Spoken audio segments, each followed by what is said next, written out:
Well, good evening, ladies and gentlemen. I'm Lieutenant Stephen Rogers here on Campaign for America, live with Tricia Flanagan. Trish, welcome aboard. Oh, thanks. Happy Tuesday, everyone. Okay, so folks, my apologies. We have been a little late. We had some technical issues we had to deal with. We're now back on live. We're streaming live here on Facebook and on YouTube simultaneously. Now, we have a special guest tonight we're going to speak with right off the bat, and then we have some other critical issues we need to speak with you, the American people, about with regard to the continuous ebbing away of our constitutional rights. Now, we've been on the air for quite some time, and we've been sharing with people that we need to speak up, stand up, speak out, get our hand to the plow, and do things that must be done to save our country. And we have asked people to get in touch with us if they had any ideas or any suggestions that could help provide the pathway for anyone to help. And so Richard Ellison from Nutley, New Jersey, got in touch with me. I know Richard. He's a gentleman, a good family man. He's a great American. And I've asked him to come on tonight because he has an idea that will enable everyone, every single person, even those who have contacted me who are disabled, and asked if they could lend a hand. So I'd like to welcome tonight Richard Ellison from Nutley, New Jersey. Richard, if you would unmute yourself and please join us. It's a pleasure having you on board here tonight. Okay, thank you very much. Good to have you. Well, Richard, you gave me a call earlier today. I responded to you, and here you are. So would you please share with me, with the audience, what you shared with me? No, thank you for responding so quickly this morning.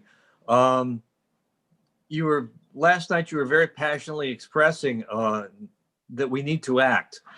And it occurred to me that registered Republicans like us are largely very busy, responsible people who work full time. Many do not have a lot of time, but if we can give them like a 2-minute bite-sized action steps, we can mobilize and accomplish a lot. Let us imagine having a 2-minute segment on your webcast here, a separate 2-minute webcast, a text blast, an email blast, something like that. Maybe when they opt in on your website or your Facebook group, that a message is sent out to you 1 or 2 times a week on a scheduled basis to take action, just a little bite-sized take action. An example of that is in Pennsylvania, the legislature has announced that they will not be calling back to session until after the first of the year. What they're doing is abdicating their responsibility of addressing the fraud, of actually being able to rectify it with a resolution. They filed a resolution Friday calling into question the illegal procedures and dispute the results. So if we ask, let's say, the Pennsylvania Patriots to call their state legislators and implore them to gather and act accordingly, to vote yes on Senate Resolution 410. Provide the main number to them, make it easy for them just to spend 2 minutes watching the message and a minute or 2 to call or email. Inundate the Pennsylvania legislators with constituents telling them to act and showing them that they have huge support amongst their constituents. So that's the idea in 2 minutes or less. You know, Tricia, we have, just to give our viewers an idea of our outreach, 17,000 people on Facebook follow us, okay? And these are organic, all right? None of these are bought or anything like that. We just reached 45,100 on Twitter and growing, and we are now on Parler and Mimi. So our outreach has really grown. As of tonight, by the way, last night's broadcasts were about 857 views right now. The top one was about, I think, 9,000 a couple of months ago, but the biggest one was the 1 minute. And Richard, this goes to your point. The 1 minute message we had a couple of Sundays ago reached about 155,000 people. We have received emails from the Philippines, from Colombia. A police officer in Colombia got in touch with us praying for our country. All these people are viewing and sharing. So Richard, and I'll start with Tricia. So Trish, with all those viewers, all those people who have been interacting with us, and I think is about maybe close to 10,000 altogether from the state of New Jersey alone, because we're based in New Jersey. Why don't we set up what we call a rapid response team? And when we get issues, very critical, important issues, Trish, we send the number. We do the work, okay? We'll send the name of the legislators and the phone numbers to the people that are on our list and ask them to call, all at the same time. Tricia, what do you think of that? Well, I love it. I think it's just the plan that's necessary for a time such as this. I mean, when you go through those numbers, I mean, I look at it this way: on a nightly basis, we're reaching over 800 people. I think that's a fair estimate. And think of it this way: if we were speaking in a room, in an auditorium, and filling over 800, 900, 1,000, 1,200 people in one room in one night, every night, that's the kind of reach that we have. And if we want to build on that momentum with all of the issues that we have in front of us, as you just very eloquently described, I mean, the time is critical. We have a very short and narrow window where we need to accomplish a lot. And I think this kind of rapid response team is exactly the kind of brigade that we need to put together to connect all of the great things that we're doing now with the action endpoints that need to be accomplished in a very short period of time. You know, Richard, your idea truly gives every American the opportunity to do something. And I'm sure Tricia and yourself, Richard, have been speaking to people who are so frustrated. They want to do something. They can't. They don't know what to do. Obviously, in New Jersey, there's no leadership in the Republican Party at all. And in California and in other states. So Richard, think about this, Richard. You've given people through this idea, and I'm thinking about the disabled people who have been in touch with us, those who can't walk, those who are homebound, those who are in wheelchairs. They can't get out and meet people and shake hands and go to events. Even those who are blind have contacted us saying, look, I can't see, I can't read stuff the way people could. Is there anything I could do? So Richard, you've given every American through this idea the opportunity, even those who are blind, for example, to pick up a phone and to make that call. And so your concept, Richard, with regard to that, structuring as a rapid response team, what do you think? I like it. I like it very much. I like you're embellishing and saying we can do it this way. It sounds like it would work very well because we're busy and but we want to do something. And not just be frustrated or hear people complain. We're more doers than complainers. You know, it's so true, Trish, what Richard says. How many people tell us, especially, look, they're working 2 or 3 jobs. Now people are out of work, finding work, trying to find work. Their lives are being devastated and just destroyed. Look, we've spoken to businessmen, businesswomen, business owners who are fit to be tied. They've been in touch with us. They're losing everything. They just have nowhere to go, no one to see. There's nobody listening to them. And I mean that. I don't use the word like there's nobody listening to them lightly. But there isn't anybody listening other than maybe the president and some of the people on a national level. But here in New Jersey and California and in other states, which we'll talk about later, no one seems to care about them. Well, apparently, an American citizen, a grassroots guy named Richard Ellison, he was listening. He was listening to our broadcast. Instead of sitting down and saying, we got to do something, he did something. He made the call.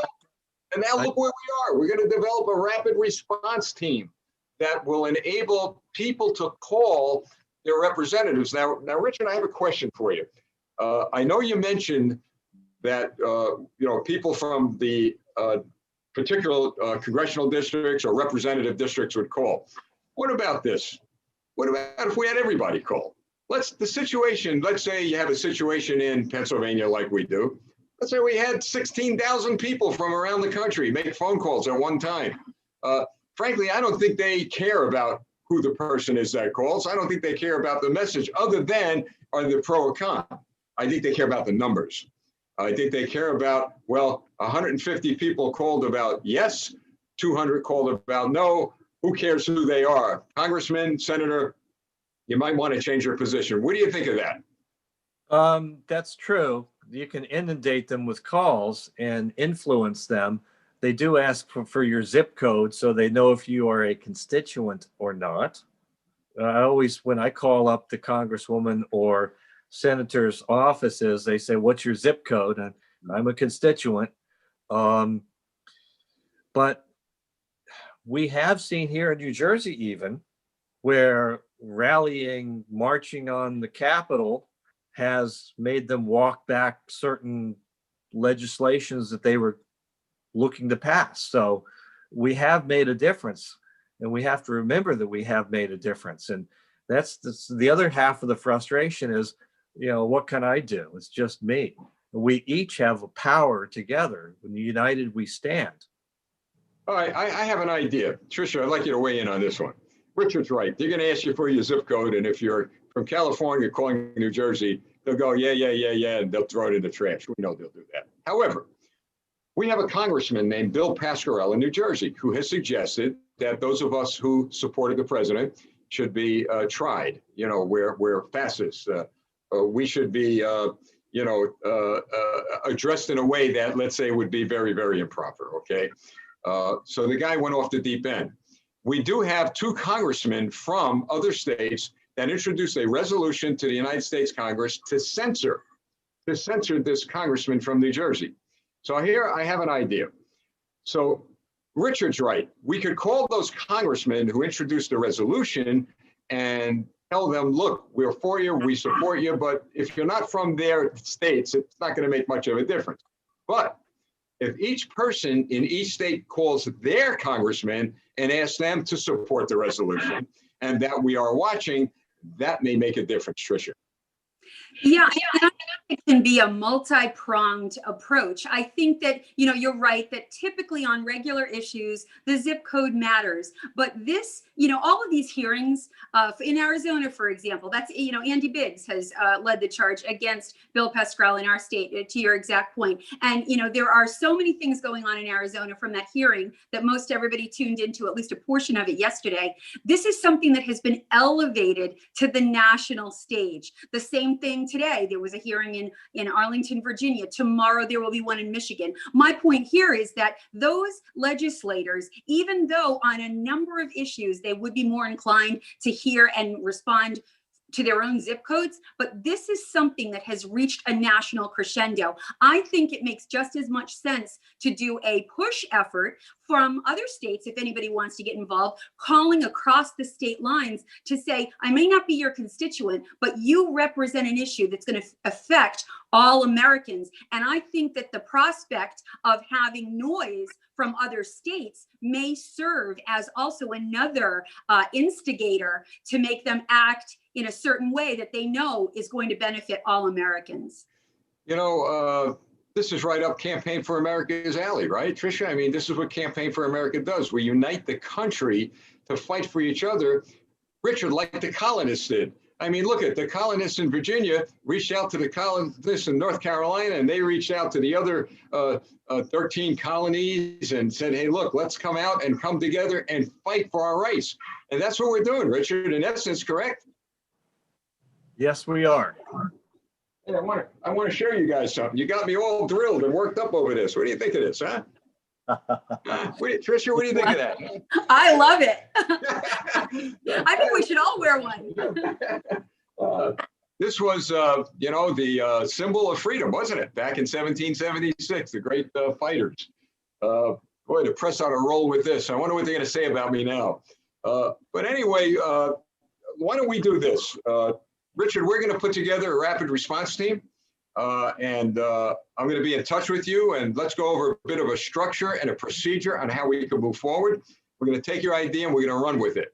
And I'm going to urge our viewers and our listeners, please, if you want to do something, anything, and this is probably the most easiest thing to do, is to become part of a rapid response team. How about that, folks? All we're going to ask you to do, and it's not going to be an everyday affair, we're going to make sure that we're going to vet the issues that are most important to people in your particular state and in the country nationally.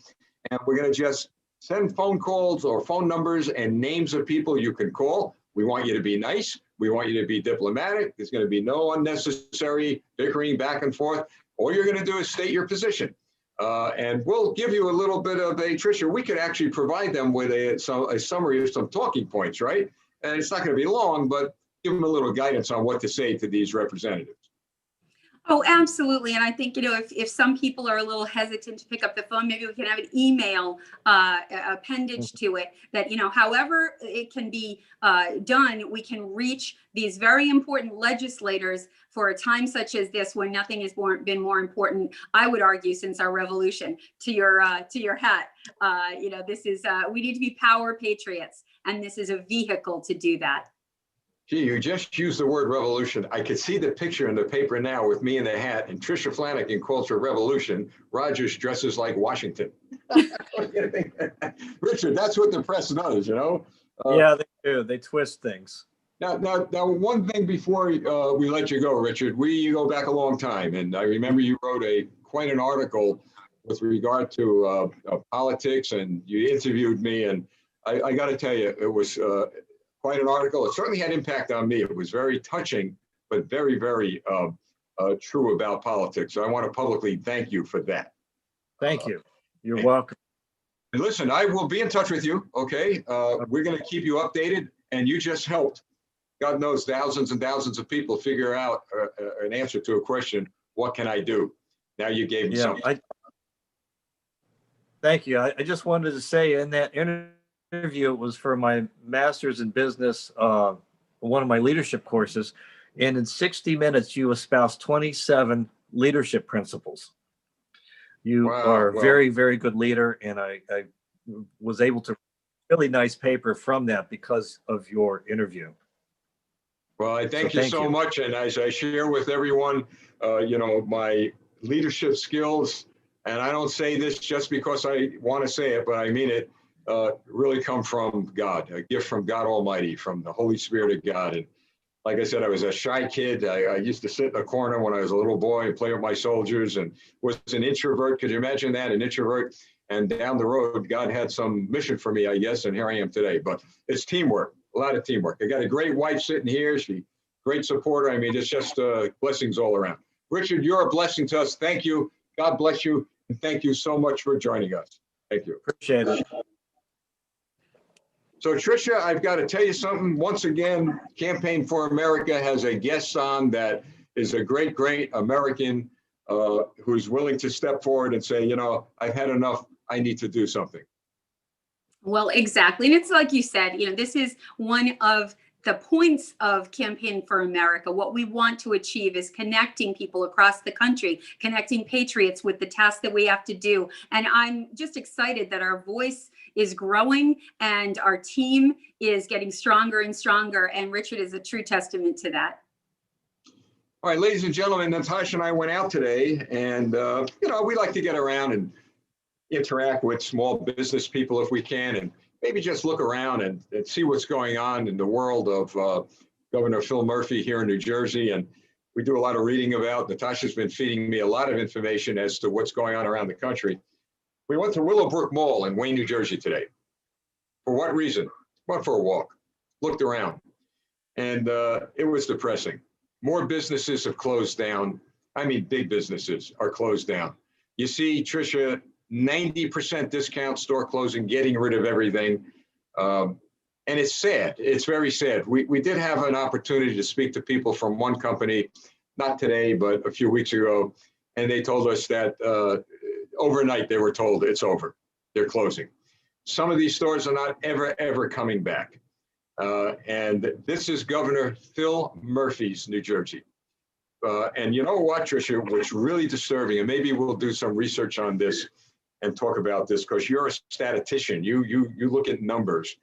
But boy, I'd like to know, and I believe a lot of people want to know, what the suicide rate is now across the country. The suicide rate, particularly in California and New Jersey, which are the epicenters of communism and socialism. No one, Tricia, no one's talking about it, and I don't think anybody wants to talk about it. Well, exactly. You know, this kind of misinformation thrives in darkness. And you're right that politicians who want to pander to the fear aspects of this pandemic, what they're trying to show us, they're never going to want to see the truth of the numbers. But you're exactly right. And right now, under the age of 45, you have a 3 times higher possibility of dying by suicide than by COVID. And, you know, I do some back of the envelope calculations on the updated numbers, and there's more, you know, the more scare tactics that have been released about how the curve is going to grow, in spite of the fact that Europe is an early indicator and they're down to their lowest levels of COVID in 7 weeks. But to your, you know, to what you just mentioned, you know, people committing suicide, people dying from lack of cancer screenings. Cancer screenings are down.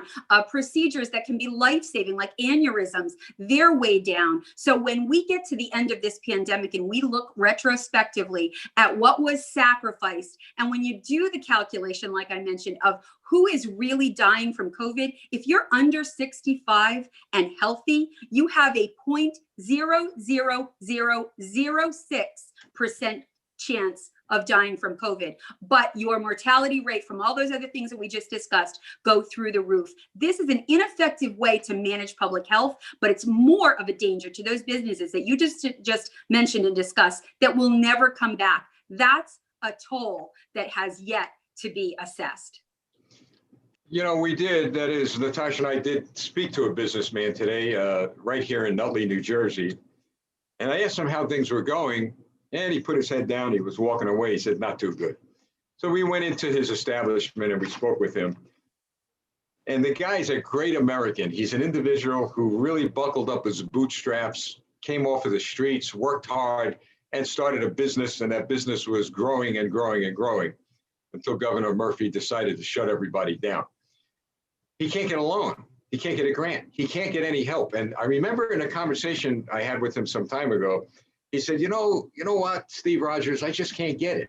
I just don't get it. Why is it that in New Jersey, and particularly and in other states, that they're ready to give millions of dollars to illegal immigrants, millions of dollars to illegal immigrant courts, millions of dollars to sanctuary cities?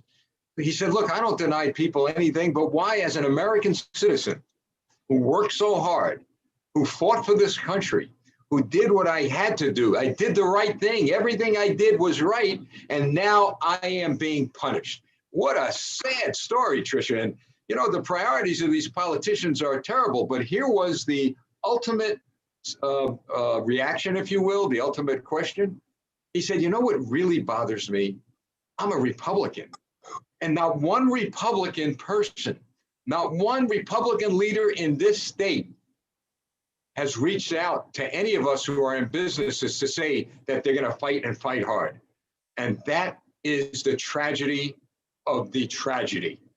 With people we elected to office, whether in New Jersey or California or elsewhere, they don't care. Now, they may say, they, meaning a lot of Republican leaders, saying, well, you know what, Lieutenant, you're painting a broad brush. Other than Mike Tesla in South Jersey, Mike Doherty up there in North Jersey, Heather Darling over there, and some other, you know, in Hart County and Morris County. I mean, other than a very few, maybe you got 4, 5. Tricia, have you heard more? I'd like to know who they are.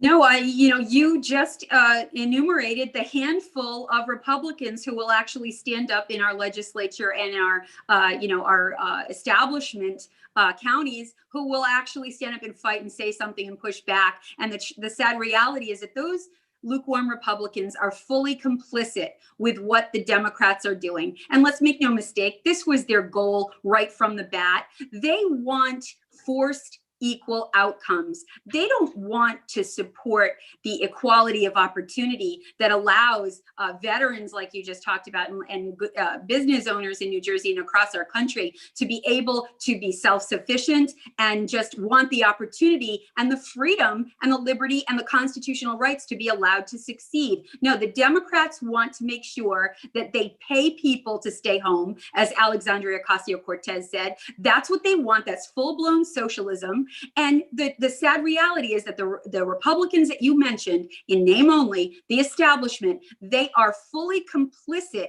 and in some ways, even more to blame, because the obligation and the responsibility to fight for our constitutional rights for all of our residents in this entire country it rests on us. If the Republicans don't step up, who will? Certainly not the Democrats. This is a time for the lukewarm Republicans to be shown for who they really are, and it's a complicit party to the Democrat regime. Well, you said something very interesting, because I'll tell you what, I don't think that the Republican Party establishment has to worry about the Democrat Party, because we, the people, the grassroots people, will take care of that. But I'm beginning to believe that the establishment Republican Party, whether it be in New Jersey or elsewhere, they need to worry about us. They need to worry about what we're going to do to them. That's not a threat. It's a warning. It's a warning that you've disenfranchised, you've dissed, you've dismissed grassroots Americans. What did you say, Trish? What, 48 years or something? We've lost elections. I may have it wrong, but I don't recall when in the state of New Jersey we've had any big victories lately. You're exactly right. This makes the 49th year in a row. We're almost a half a century at the federal level of straight Republican losses. The last time we had a federal win was 1972. Something is broken, and it's time we fix it. All right, folks, remember when I shared with you earlier on in the week that there are some people really looking to take our rights away? Now listen to this one. This just came out this morning. The Lincoln Project's Rick Wilson is demanding humiliation and even incarceration for President Trump's GOP backers. In the United States of America, have you ever heard anyone get on national television and go on a speaking tour, get on the air and suggest that those who are opposed to them politically, I'm not talking about criminal activity, simply going out and supporting a political candidate not of their choice, that those backers and supporters be jailed? Tricia, KGB, Soviet Union, Beijing, Chinese Communist playbook. Again and again, we're getting closer to having some real serious problems in this country. You read my mind. I was thinking insert KGB. That's the acronym that really fits. That's a Politburo. That's a Banana Republic. Whatever historical framework you want to look at, whether it was the Mao Zedong regime taking over, whether it was the Bolsheviks, you name it, in terms of the communist totalitarian governments, how they operate. We're seeing that reflected in this Lincoln Project. This is not just frightening, but it's something that, if it's not stopped, we're the last bastion of liberty in this world. There's nowhere else to go. We either have to stand and fight now and make sure that every one of those folks is either not elected or called out, or someone stand in the gap. And that's, I think, what we intend to do as well. But it's time to do that, or we are going to lose our country. I want to show you something, folks. You probably can't see it. Maybe you could. Let me go here. The Lincoln Project. You see that? You see that, folks? Look at that. See what those words say? If they're backwards, I'm sorry, but I'll read it to you. The Lincoln Project, dedicated Americans protecting democracy. The Lincoln Project is holding accountable those who would violate their oaths to the Constitution and would put others before Americans. So they're saying they're protecting those, or holding those accountable who violate their oaths to the Constitution. But we go out and exercise our freedom of speech, all right, our freedom of assembly, and they're saying they're protecting us by throwing us in prison. That's what I read from that. It doesn't say it there, but where else can you go with that definition? Yeah, that's not protecting America. That's embracing fascism. That's what every fascist regime has ever done. Look at what Fidel Castro did. He shot the opposition. This is dangerous language. It's a dangerous ideology, and it's people who have lost complete connection to anything that America really stands for. All right, here we go, folks. Here we go. Remember, we also said that the elite, the communists, the socialists, those who support that agenda, those who want to put us in jail, they take care of themselves. Live in a socialist country. There's two classes. There's the elite, very, very wealthy, and then there's the rest of us. There's not even a poor section or a middle section. It's just the rest of us, the nobodies. Well, listen to this. So New York Governor Andrew Cuomo announced a battle plan. Think about this, Tricia, battle plans. Monday for the state to attack the coronavirus pandemic. And while boasting to reporters that his push for mask wearing has helped curb the number of cases in the state, neither he nor his aides on the dais while making this announcement that included the state health commissioner, Howard Zucker, wore face masks. See, they want you, they want me, they want all of us to wear face masks, and they don't wear face masks. And this is the guy that won an Emmy for leadership? Wasn't he the guy that created the death and destruction in these nursing homes, or in these homes where a lot of elderly were? Well, you're exactly right. I mean, this man is living in fantasy land. When you look at what his track record is, let's look at his mask mandate during the spring and his lockdowns. When he implemented those failing policies, COVID-19 incidents increased by 66%. Let's look at how he sent infected patients into the closed quarters of nursing homes instead of sending them to the USS Mercy that President Trump so graciously sent in record time into New York Harbor. He refused to use that facility. He refused to send those patients to the Javits Center that was put together in a matter of days. And instead, he sent those patients into nursing homes and gave 45% of the COVID population there in New York a death sentence. This is a man who has gotten every measure of COVID-19 wrong, and he is going to preach to everyone else and talk about what more he wants to do. The best thing for the COVID-19 healthcare policy in New York or anywhere else is to get rid of Governor Cuomo. Now, a little bit more about socialism and communism, and something for people to think about. I'm just going to digress a little. We talked about the press last night. Well, the American people have weighed in through a poll, a Gallup poll, that only 9% of the American people trust the press. Could you imagine? The press is asking us. They're now sending out these bulletins. Support your local journalism, donate here. Could you imagine? Would you support Pravda? Would you support any propaganda that comes out of a communist country? So, Richard, only 9% of the American people believe in the press in this country. That's not just pressing, it's depressing. Well, exactly. And depressing is what their ratings are, right? I mean, if you trend that line out, I bet it's dropping by a very rapid rate as well. And if you look at Fox News alone, their viewership is down 32% since Election Day. And the problem is that the bulk of the MSM, the mainstream media, is not telling America the truth. We are not stupid. We understand who is speaking truth and who isn't. And I think that now, we're seeing the rise of One American News Network and Newsmax and our very own Campaign for America. People are seeking the truth in journalism. And I'm so excited that this is the time and the place and the channel at Campaign for America to really dig into the information that the mainstream media is not just not giving the public, but actually actively blocking from we the people. Now, again, let's go back to the socialists and communists always taking care of themselves because we are nobodies. Remember that, folks. And then we're going to share with you at the end of this broadcast, we're going to go to 7:15, all right, folks? Because we got a lot to unpack here.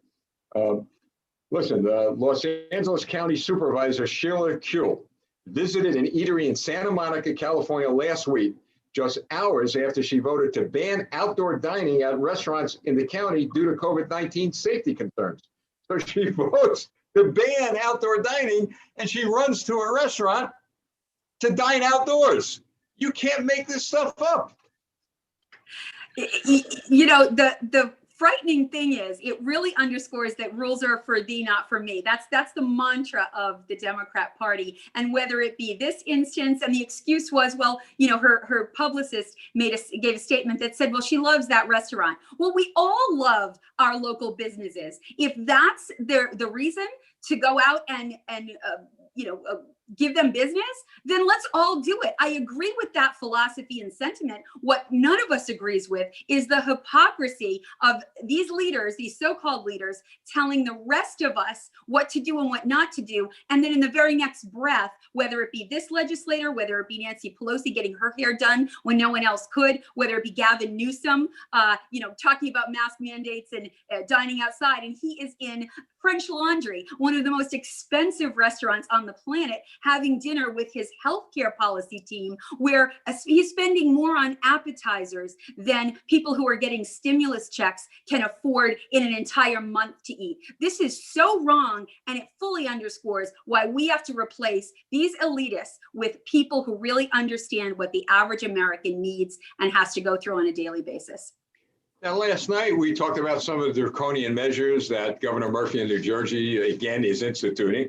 And one was reported from the New Jersey Globe that the governor was going to order children not to sit on Santa's lap in malls anymore. Well, Natasha and I were in a mall today. Remember I shared that with you earlier? Lo and behold, we're walking down this hallway, if you will, in the mall, and there's Santa Claus. Not one child. Not one child, not even on his lap, but not one child near him. I've never seen that in my life around Christmas season. Usually there's kids lined up and Junior's crying and Susie's jumping all around to get to see Santa. Not one child near Santa Claus. Now, people might say, well, what's the big deal? You know what the big deal is, folks? It's part of and parcel of controlling your life. The state is in control of your life, and now they want to control how you and what you do with your children. And Trish, I said it last night. Look, if a parent doesn't want Junior or Susie to sit on Santa's lap, that's a parent's decision, not the state's. Exactly. We have constitutional rights to bring up our children with the morals and values that we choose as parents, not what the state dictates. And, I think this was an intentional assault on our traditional American culture. When you look at, think about the movies in our American movie history. Think about, A Christmas Story, about how much of a focal part of sitting on Santa's lap and going through your list as a little kid and being able to ask for what you want. Think of Miracle on 54th Street, is it? With the original and then the remakes, all about Macy's and the excitement of seeing Santa and Santa's elves and the whole Christmas experience. I think that this is not just an assault on our parental rights, but it's an assault on the very fabric of the Christmas traditions that Americans hold so dear. Now, two very important, serious things I want to bring to your attention, because it goes to our point about state control over everyone's life. Remember what goes on in California usually goes on in New Jersey. Well, listen to this one.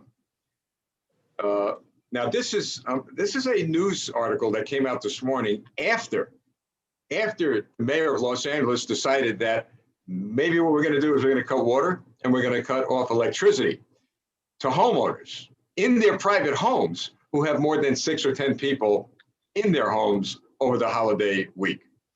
This is after that draconian socialist communist measure order was put out. California Governor Gavin Newsom on Monday said a drastic new lockdown order might be necessary if coronavirus cases in the state continue to surge to their highest levels since the start of the pandemic. What is more drastic than shutting off someone's water, their electric? Now, the reason why I bring this up, Tricia, and I'm going to be a little bit careful on how I'm going to talk about this issue.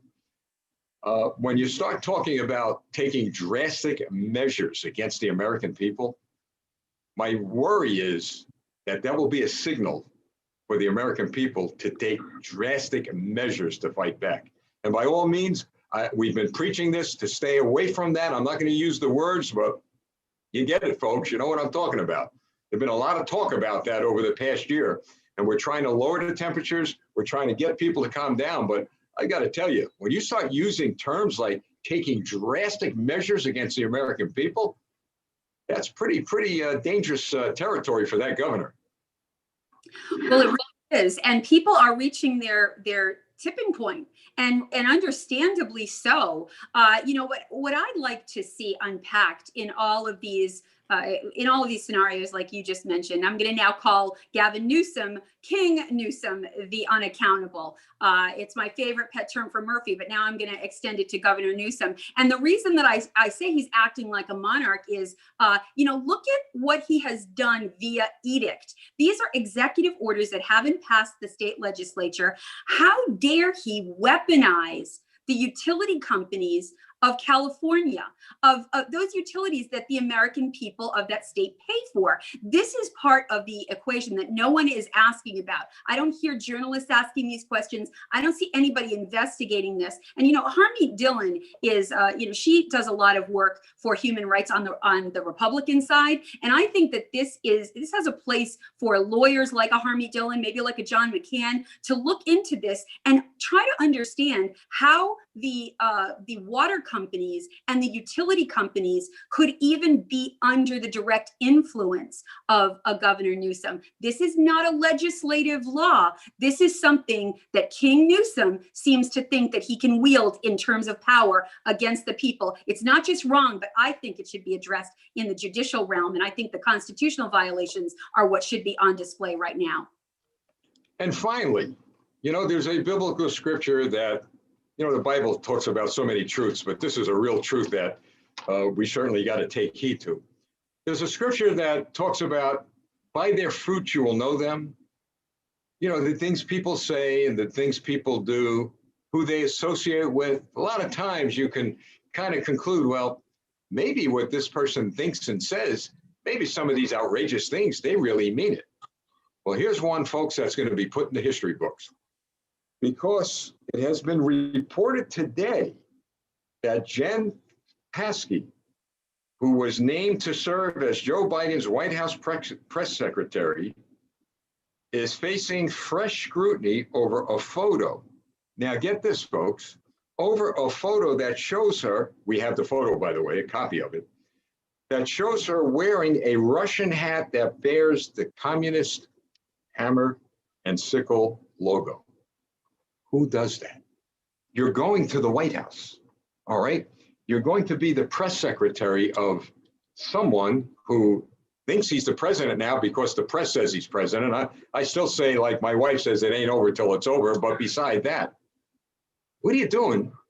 What are you doing with a Russian hat with a Soviet Communist Party logo? And on top of that, Trish, I believe the picture was taken with a Russian diplomat who may have been, and I'm saying may have been because I don't have proof, may have been a former Soviet political leader. Man, if that doesn't show you where these people are thinking, where their heads are at, we've got serious problems down the road. Right. And this isn't a surprise. You know, the imaginary cabinet that the imaginary president-elect Biden is putting together has always been riddled with, you know, those who had former ties to Fidel Castro, communist ties, you know, the socialists in our own Congress, Bernie Sanders and Elizabeth Warren are all chiming in the squad. And, you know, it's just like you said, we know them by their fruits. And for politicians, their fruits are their policies, their ideas, and their ideology. And every common thread that we see, front to back, left to right, up to down, within the Democrat Party right now, it all speaks of that Soviet, socialist, fascist ideology and policy. Well, here it is, folks. I want you to take a look at this. I'm going to try to make it so that you could see. There it is. See it, Tricia? Do you see that? Yeah. Okay. Now, there she is, smiling, right? And I guess the guy with her is who they're talking about. But now you see the red star? Well, we see that on every Russian fighter jet from the 1950s.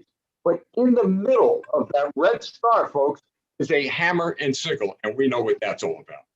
So here we have the future of America, brought to you by those of you who supported a social communist agenda that has been brought to us by somebody named Joe Biden, who decided to run for president.